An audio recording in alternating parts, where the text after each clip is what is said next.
Hardships often prepare ordinary people for an extraordinary destiny. C.S. Lewis. Have you ever felt burdened by the weight of life's struggles, those silent battles that no one else seems to understand? Perhaps you've questioned whether there's a purpose to your pain, whether the sleepless nights and endless tears serve any greater good. In the midst of such despair, it's easy to feel isolated, to wonder if God has forgotten you. But 2 Samuel 6 verse 3 reminds us that even in our darkest moments, God's presence is unwavering, guiding us through the shadows toward a deliverance we may not yet see. Imagine the longing in your heart, the deep desire for freedom from the chains that bind you, whether they are fear, regret, or sorrow. This verse speaks to that yearning, offering a glimmer of hope in the promise of God's unfailing guidance.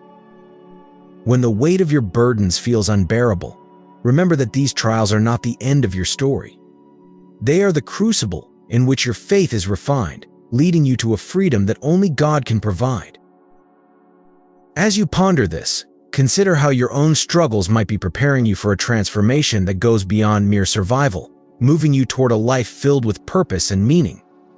This message is a call to stay connected, to keep your faith alive even when the path seems unclear. There's a profound deliverance waiting for you, a freedom that surpasses all earthly understanding. Stay with us as we explore this transformative journey together, uncovering the ways in which God's hand is at work in your life, even in the moments when you feel most lost. Your pain, your struggles, and your deepest desires are not ignored by God. They are seen, they are heard, and they are being transformed into something beautiful. If this message has touched your heart, if it resonates with the battles you're facing, I encourage you to like this video and share your thoughts in the comments below. Your story might just be the beacon of hope someone else needs. Let's walk this path together, holding on to the promise of God's unending grace and the extraordinary destiny that lies ahead. Imagine the journey of a people who once walked closely with their God, yet somewhere along the way, lost sight of his presence. David, a man after God's own heart, enters Jerusalem and establishes his home, but there is something more significant at play: a sacred artifact, the Ark of the Covenant, which held not only the 10 Commandments but symbolized the very presence of God among his people. This Ark, however, had a troubled history. Under the misguided leadership of Eli, a priest who had forsaken true devotion, Israel took this Ark into battle as though it were a mere talisman. But victory did not come. Instead, the Ark was captured by the Philistines, a pagan people who unknowingly invited God's power into their midst.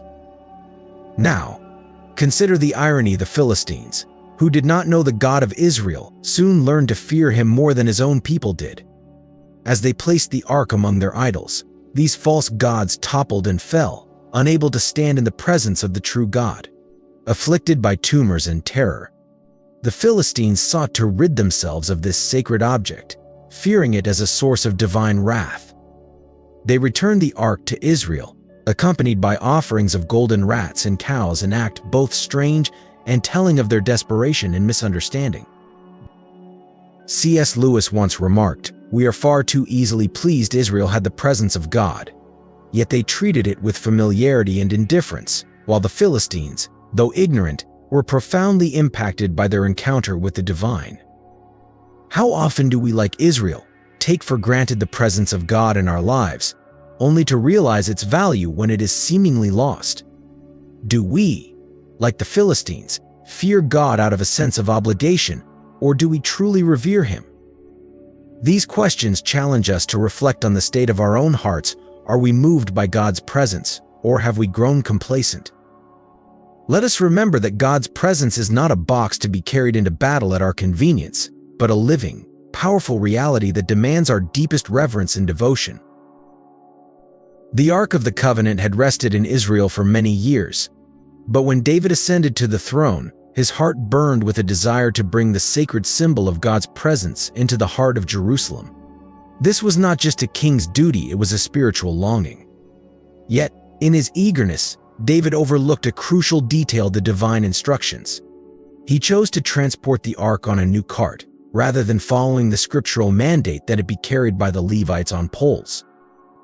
As the procession moved, with Abinadab's sons, Uzzah and Ahio, guiding the cart, the oxen stumbled, causing the ark to tilt.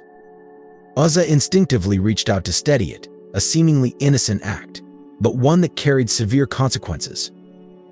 In that instant, Uzzah was struck down, and David's triumphant moment turned into a scene of fear and confusion. Why did Uzzah, a man seemingly devoted to the ark's safety, meet such a tragic end?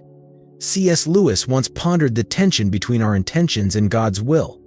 In his work, The Problem of Pain, Lewis suggests that even our most sincere actions can lead to unexpected outcomes when we misunderstand the divine nature. This story of Uzzah's death, while unsettling, invites us to reflect on our own lives. How often do we, like David, forge ahead with good intentions, but forget the importance of aligning our actions with God's commands? Lewis reminds us that the path to true understanding is through humility and reverence for God's ways, even when they challenge our logic. As you ponder this story, consider the moments in your life where your intentions, though well-meaning, might have led you astray. Are there areas where you need to pause, seek guidance, and realign with the divine wisdom that governs all creation?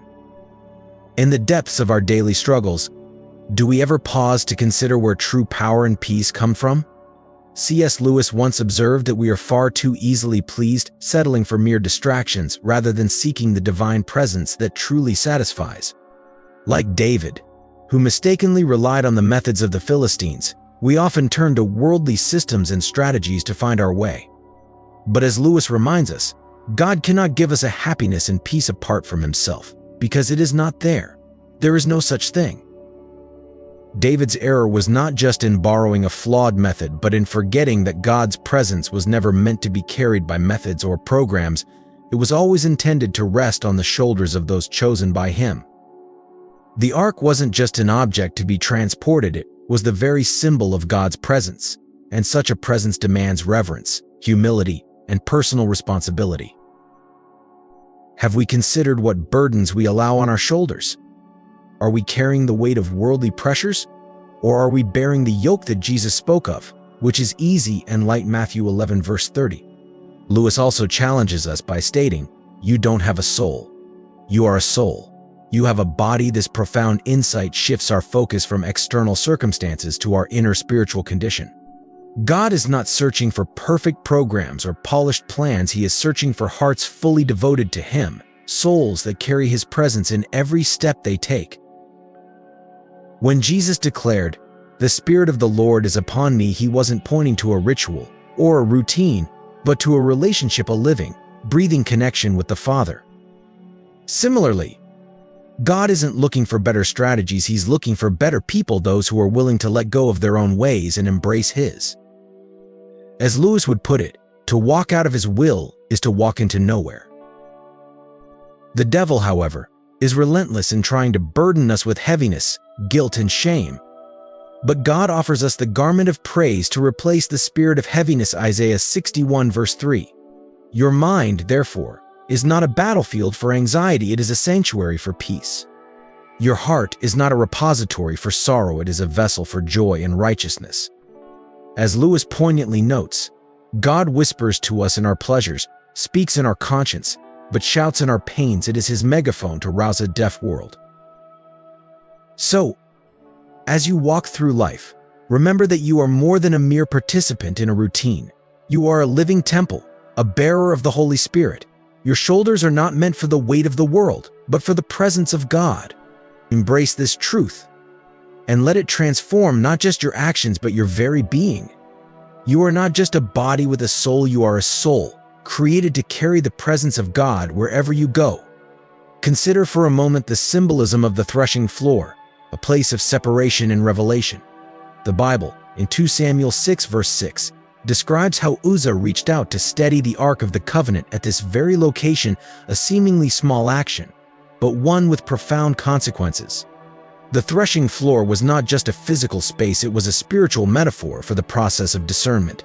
C.S. Lewis often spoke of how God uses trials to refine us, much like how the threshing floor was used to separate grain from chaff.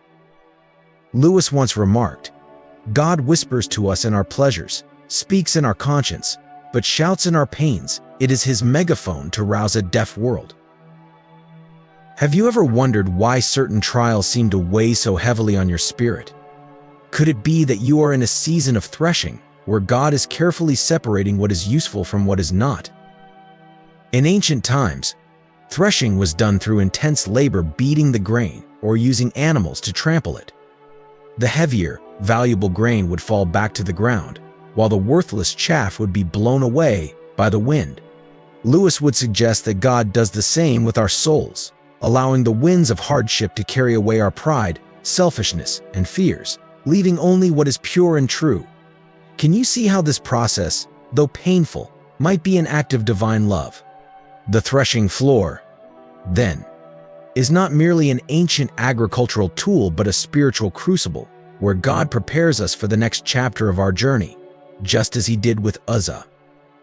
What might God be threshing out of your life today? And how can you trust him more in this process of divine refinement? Imagine yourself standing in a field, surrounded by the golden waves of grain ready for harvest. The threshing floor awaits, not as a place of punishment, but as a stage for transformation. This is where the grain, the very essence of the harvest, undergoes a process of separation. Have you ever considered that what you perceive as hardship might actually be a refining process? C.S. Lewis once said, "God whispers to us in our pleasures, speaks in our conscience, but shouts in our pains. It is his megaphone to rouse a deaf world." The trials you face are not meant to drown you, but to cleanse you, to separate what is truly valuable from what is not. As the grain is thrown into the air, the wind, the breath of God, carries away the chaff, leaving behind the weighty and precious kernels. Lewis also reminds us hardships often prepare ordinary people for an extraordinary destiny.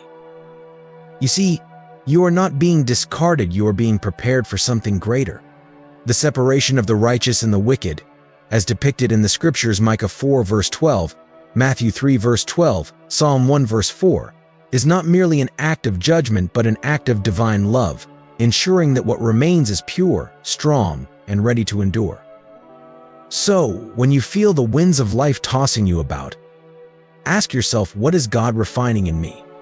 What impurities are being removed so that I may stand firmly planted and inherit the blessings he has prepared?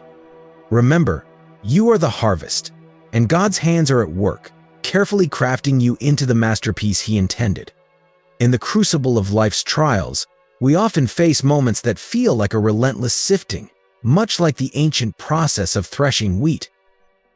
Yet, this divine threshing is not solely a separation of the righteous from the wicked, it is also a refining fire that purges the soul of its impurities, as God seeks to draw out the gold within us. C.S. Lewis once reflected on the nature of pain, noting that God whispers to us in our pleasures, speaks in our conscience, but shouts in our pains. It is his megaphone to rouse a deaf world. This begs the question, could it be that the struggles we face are not mere punishments but rather divine tools, designed to refine our faith and character? In the Gospel of Luke, Jesus tells Peter that Satan has asked to sift him as wheat, Luke 22 verse 31. This sifting is not meant to destroy, but to reveal the strength of Peter's faith. Similarly, Job, in the midst of unimaginable suffering, declares with unwavering certainty, "But he knows the way that I take. When he has tested me, I shall come forth as gold." Job 23 verse 10. Here, we see that the purpose of testing is not to expose our weaknesses for destruction, but to refine us, much like the process of gold being purified in the fire.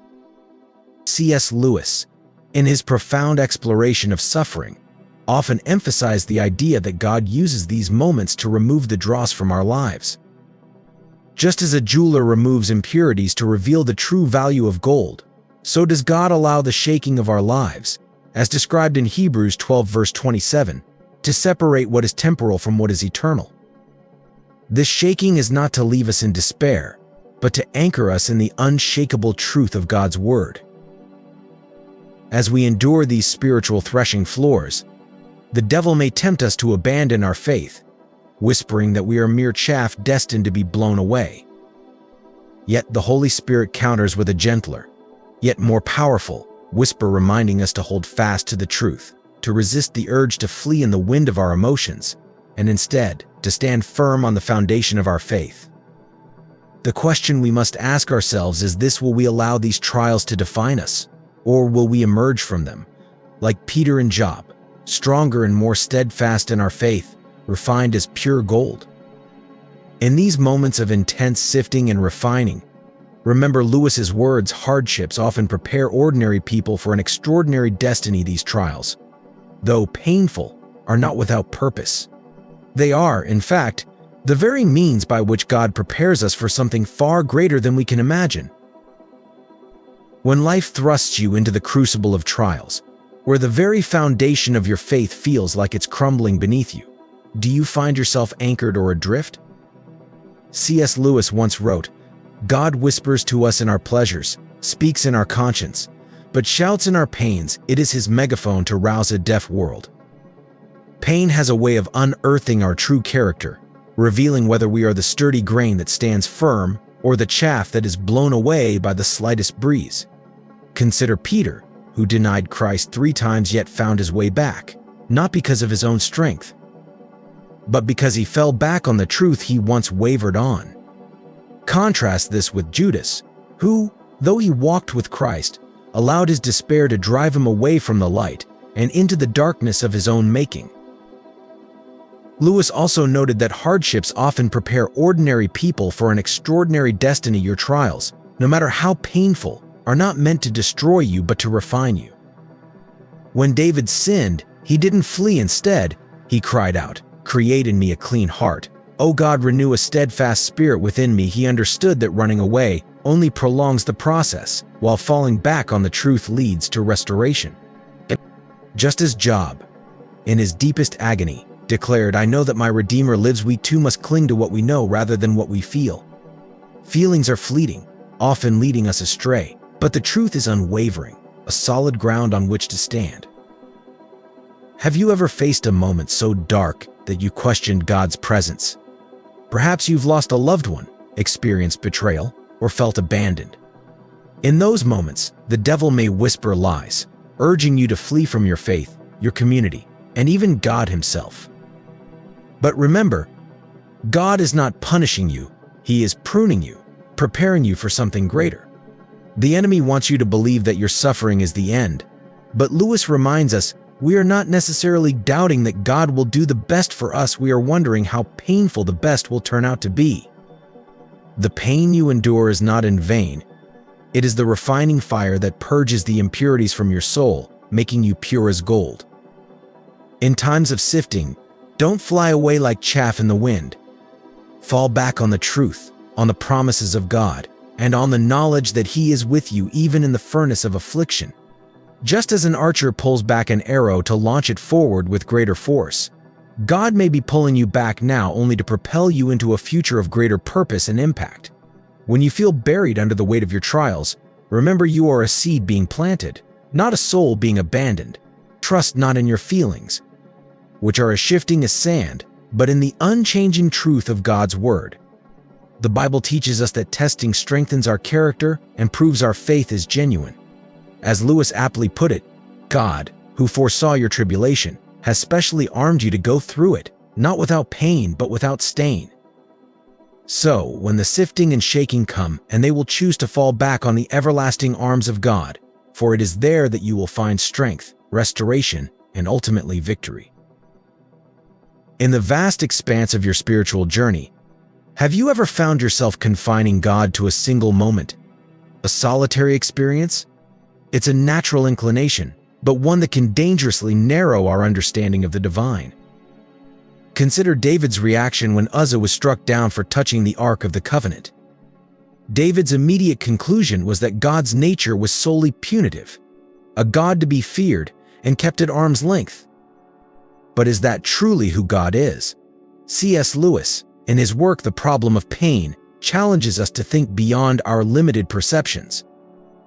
He asks us to consider whether our experiences of pain or pleasure are truly reflective of God's nature, or simply the consequences of living in a world that is both fallen and redeemed. Obed-Edom, in contrast to David, welcomed the ark into his home, and Scripture tells us that his household was abundantly blessed. This dichotomy raises a crucial question: do we judge God based on our pain, or do we embrace him in the hope of blessings yet unseen? God is not a monolith, confined to a single action or attribute. Lewis often spoke of the deeper magic at work in the universe, a force of grace and mercy that transcends our understanding. The same God who permitted the suffering of Job also restored him, demonstrating that his purposes are far more intricate than our limited perspectives can grasp. To reduce God to one experience is to misunderstand his infinite nature. The cross is not the end of the story, it's the prelude to the resurrection. Similarly, our encounters with God, whether in joy or sorrow, are chapters in a much larger narrative. We must ask ourselves, are we blaming God for the hardships we face, or are we recognizing the complexities of life, where both divine justice and mercy play their parts? Lewis reminds us that God's mercy is not a contradiction to his justice, but rather a fulfillment of it. Like Obed-Edom, we are called to invite God into the entirety of our lives, not just the parts we understand or find comfortable. In the end, it is not God who needs to be redefined, but our understanding of him. The devil may be at work, sowing seeds of doubt and despair, but God's goodness remains untainted. As Lewis wisely observed, God whispers to us in our pleasures, speaks in our conscience, but shouts in our pains. It is his megaphone to rouse a deaf world. Let us not reduce God to a single narrative, but rather seek to understand the breadth and depth of his character, which is far beyond our finite minds. This is not just Theology 101, it is the essence of faith itself. In moments of profound distress, it's common to attribute our pain to God, as if he orchestrates every sorrow. But consider the wisdom of C.S. Lewis, who reminds us that God whispers to us in our pleasures, speaks in our conscience, but shouts in our pains. It is his megaphone to rouse a deaf world. How often do we, in our trials, narrow our perception of God to the confines of a single experience, believing that one moment of despair defines his character or intentions? The Bible tells us weeping may endure for a night, but joy comes in the morning. Yet, when night lingers and joy seems distant, do we question the nature of God, reducing him to the architect of our pain? Lewis challenges us to see beyond our immediate circumstances, to understand that God's purposes are far richer and more complex than we can fathom. He is not a vending machine dispensing blessings in exchange for the correct input, nor is he a distant deity indifferent to our suffering. In our darkest times, we may feel abandoned, like David, who experienced death, while others, like Obed-Edom, found favor. But Lewis would argue that our suffering is not a sign of God's absence, rather, it is a part of the divine mystery that we are invited to trust in. Hardships often prepare ordinary people for an extraordinary destiny, Lewis once said. It's not about a single event where things went wrong. It's about the entire narrative. God is weaving in our lives a story that may include valleys of deep shadow, but also peaks of unimaginable grace. Remember Jairus, who came to Jesus with a plea for his dying daughter. When things worsened and death seemed to have the final word, the voices around him said, "Trouble not the teacher," but Jesus, full of compassion and power, urged him to only believe.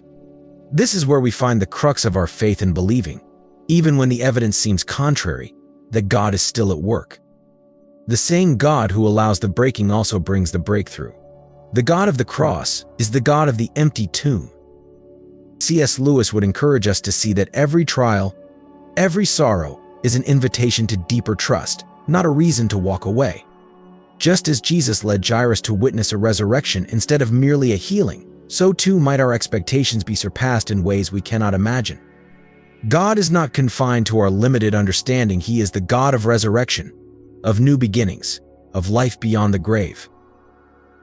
So when life's storms rage and you're tempted to retreat, to reduce God to the disappointments you've faced, remember Lewis's words: we are not necessarily doubting that God will do the best for us, we are wondering how painful the best will turn out to be. Hold on to the hand of Christ, who leads through the valley, not around it, and trust that the journey ends not in defeat, but in victory. Let your faith be more than a reaction to life's circumstances. Let it be the steadfast trust that God's goodness prevails, even in the silence of the night. Imagine the moment when David, after learning of the blessings bestowed upon Obed-Edom because of the ark, realized his previous attempt to bring the ark to Jerusalem had failed not because of a capricious act of God, but due to his own missteps. He knew in his heart that his intentions, though pure, had not aligned with God's prescribed way. David's reflection mirrors the insights of C.S. Lewis, who often spoke of the importance of aligning our will with God's will. Lewis once noted, "The road to hell is paved with good intentions, a stark reminder that our intentions, if not directed by the divine compass, can lead us astray." David's story is not just about a physical journey, it's about a spiritual one. How often do we, like David, find ourselves pursuing what we believe to be good, only to realize that we've been following the wrong path? Lewis argues that our moral compass, if not aligned with God's truth, can lead us down a path of destruction, despite our good intentions. In Mere Christianity, Lewis writes, we might think that God wanted simply obedience to a set of rules, whereas he really wants people of a particular sort. David, in his realization, understood that obedience to God was not about following the latest trends or the easiest methods, but about a heart fully committed to doing things God's way, no matter how difficult. David's response is profound.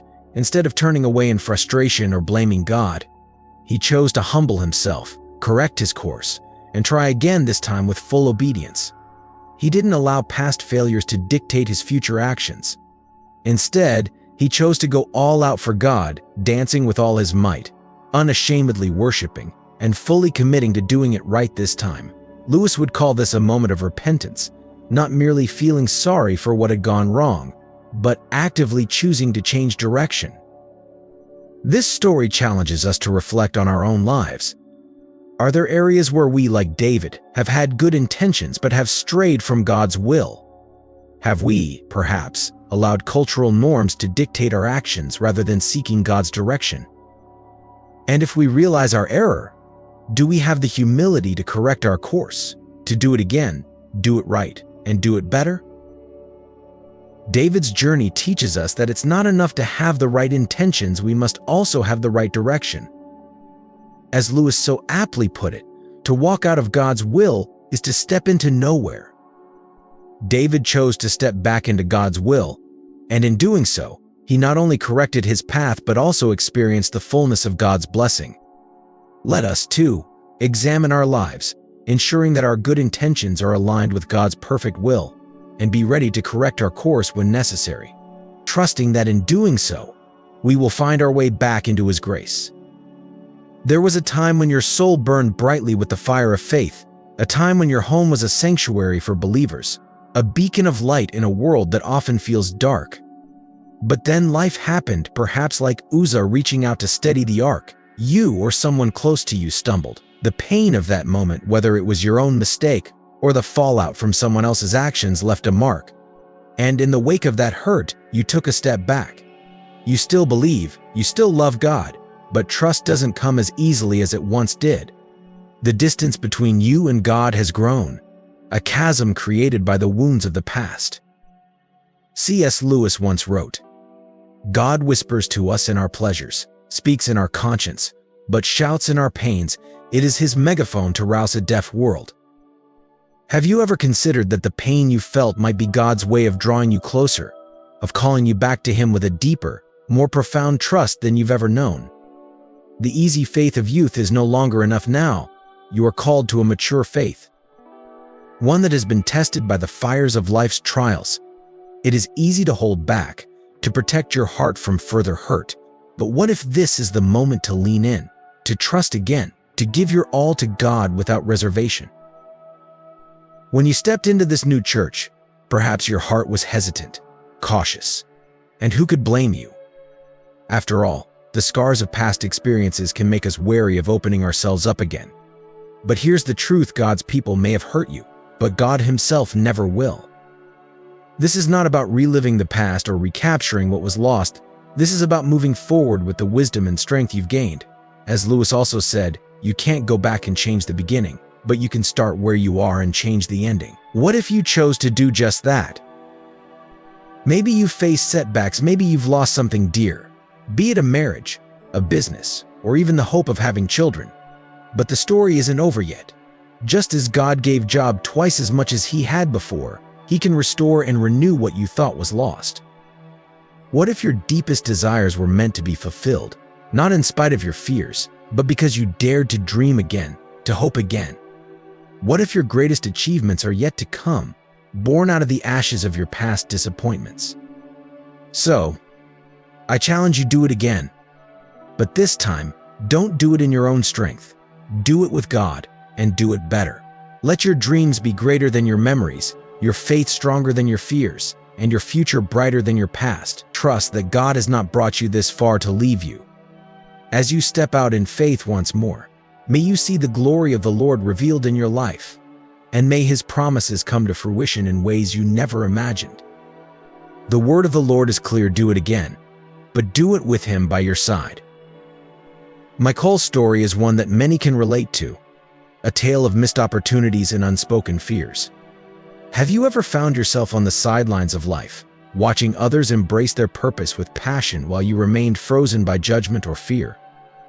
C.S. Lewis once said, "Courage is not simply one of the virtues, but the form of every virtue." At the testing point, Michal's heart lacked this courage, the essential spark that fuels not only passion but also the intimacy and fruitfulness that come from a life fully lived in faith.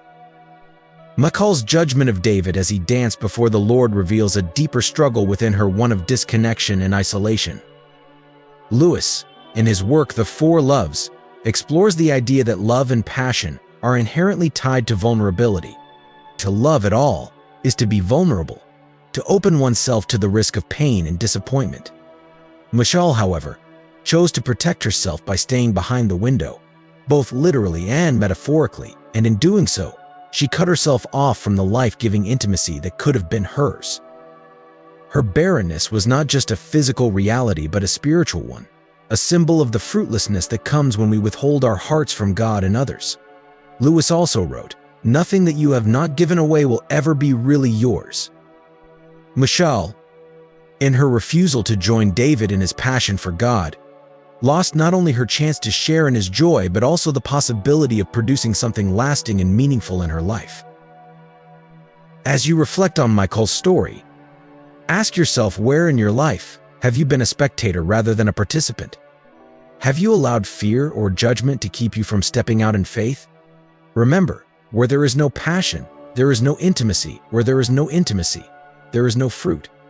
Michal's life serves as a cautionary tale, reminding us that true fulfillment comes not from safety behind closed windows, but from the courage to dance, even when others might not understand. In the quiet corners of our hearts, where our deepest fears and regrets dwell, we often find ourselves peering out of the windows of our past, much like Michal, the daughter of Saul. But what do we see when we look back? Are we haunted by the shadows of missed opportunities, by the echoes of a passion we once had but let slip away? C.S. Lewis, in his profound wisdom, once said, "You can't go back and change the beginning, but you can start where you are and change the ending." This speaks directly to the heart of our struggles, reminding us that our past, no matter how painful, does not have the final say over our future. Michal's life was a tapestry of unfulfilled potential, a tragic reflection of how the wounds of the past can bind us to a future of barrenness. She was not just the wife of a king, but the daughter of one, born into a lineage destined for greatness. Yet, her story is not one of triumph but of loss, a loss of identity, passion, and purpose. Why is it that the Bible refers to her as the daughter of Saul rather than the wife of David? Could it be that in her heart, she had aligned more with her father's passivity than with her husband's zeal for God? This alignment cost her dearly, for in the end, she became a spectator, watching life from the sidelines, unable to engage with the destiny God had set before her. C.S. Lewis also warns us against the perils of living in the past. The safest road to hell is the gradual one, the gentle slope, soft underfoot, without sudden turnings, without milestones, without signposts. how easy it is to slip into complacency, to allow the pain and drama of our yesterdays to steal the hope and fire of our todays.